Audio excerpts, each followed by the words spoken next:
Hi friends, இப்போ நம்ம மகாநதி பார்க்க போகிற மகாநதியில் நம்ம கங்கா இருந்துட்டு குறுக்க பேசுகிற நீ பேசுகிற நீ அப்படின்னு சொல்லிட்டு டென்ஷன் ஆகிட்டு, நான் சொல்கிறது தாண்டி சட்டம், வீட்டை விற்றே ஆகணும் அப்படின்னு சொல்ல, எனக்கு தெரியாது விற்க முடியாதுன்னு சொல்ல உடனே கத்தி விட்டுட்டாங்க நம்ம கங்கா. காவேரி ஒரு பக்கம் கத்த மாறி இவங்க அடிச்சுக்கிறாங்க. பேய்க்கும் சண்டையான் உடைய போதும் மண்டையா அப்படிங்கிற மாதிரி ஆயிடுச்சு. கடைசியில் பார்த்தா நம்ம கங்கா என்ன பண்ணிட்டாங்கன்னா கோச்சிக்கிட்டு உள்ளே போயிட்டாங்க. நம்ம காவேரி ஒரு பக்கம் விற்கிற முடிவால யாரா கெட்டு எடுக்கிறீங்க அப்படின்னு சொல்லிட்டு கோவத்தில் கொந்தளிச்சு போய் அவங்க அம்மாட்ட என்ன கேட்குறாங்க தெரியுமா? என்ன பேசுறது ஐக்கிழவி, நான் சொல்கிறத நீ கொஞ்சம் கூட கேட்க மாட்டேங்கிற கிழவின்னு சொல்லிட்டு அஸ்கி வாய்ஸில் பேச ஆரம்பிச்சிட்டாங்க. அதுக்கப்புறம் பார்த்தா நீயும் இப்படி பண்ணிட்டலன்னு சொல்லிட்டு திட்டி விட்டுட்டு உங்கள் கோவமாக உள்ளே போயிட்டாங்க.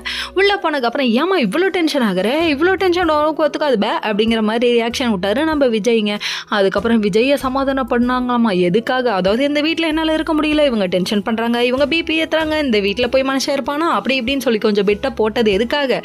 எல்லாம் விஜயோட தாத்தா சொன்னாரேங்கிறதுக்காக, அந்த வீட்டுக்கு கூட்டி போகிறதுக்காக. நான் யோசிக்கிறேமான்னு சொல்லிட்டு இருந்தவரை டபக்குன்னு ஒரு முத்தா கொடுத்து ஐயோ முத்தாவில் கரெக்ட் பண்ணிட்டாலே அப்படிங்கிற மாதிரி ஆயிடுச்சு. சரி பரவாயில்ல விடுங்க, யோசிக்கலாம் அப்படிங்கிற மாதிரி அவரு ரொமான்ஸில் பிச்சு பெடல எடுக்க ஆரம்பிச்சிட்டாரு. இங்கே ஒரு பக்கம் இந்த குத்து நடந்தலாம், அங்கே ஒரு பக்கம் என்ன நடக்குது தெரியுமா? அதாவது நம்ம யமுனாவை கழட்டி விடுறதுக்காக பிளான் பண்ணிட்டு இருக்காங்க. யமுனாவோட மாமியார் வேற லெவல் மாமியார், அதாவது மாமியாரா மருமகளான்னு சொல்லிட்டு ஒரு போட்டியே வைக்கலாம் போல. சின்ன பாப்பா விசஸ் பெரிய பாப்பா அப்படின்னு சொல்லிட்டு இவங்க 2 பேரும் அடிச்சுக்கிறாங்க.